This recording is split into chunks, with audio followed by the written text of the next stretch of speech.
Oh my god, okay, I just saw the craziest documentary on Peacock. It's called Anatomy of Lies, and I'm gonna recap it. If you don't want the spoilers, scroll along. Essentially, this story is on par with the woman that lied about being in 9/11. That's the only thing I could really compare it to. It's that bad. So the story is about a woman named Elizabeth Finch, who was a writer for not only Vampire Diaries, but True Blood, and then went on to be a writer for Grey's Anatomy. So when she was trying to get hired for Grey's Anatomy, it wasn't happening for her. She tried to be Shonda Rhimes' assistant. She went through so many different loops to try to get this role. So one day, Elizabeth Finch decides to send her lifelong friend and former girlfriend the book, The Fault in Our Stars. And her friend was like, oh my god, Elizabeth always speaks in code. She has cancer. She sent me this book because she has cancer.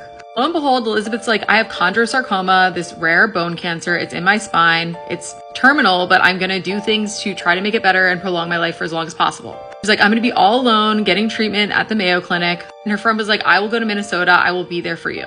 So her friend goes to the Mayo Clinic and Elizabeth's like, don't come in to the hospital.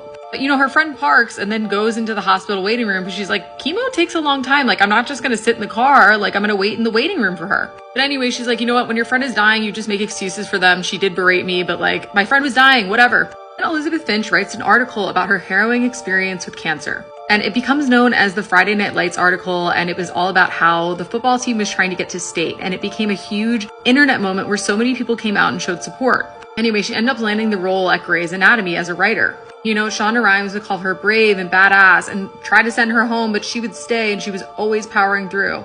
Who she was in the office versus who she was online was so different. She was very self-congratulatory online, according to her colleagues. She would run to the bathroom. She'd be eating saltines. She was obviously going through cancer. And she was super beloved on set. Anyway, in part 2, we'll get into more of the grift.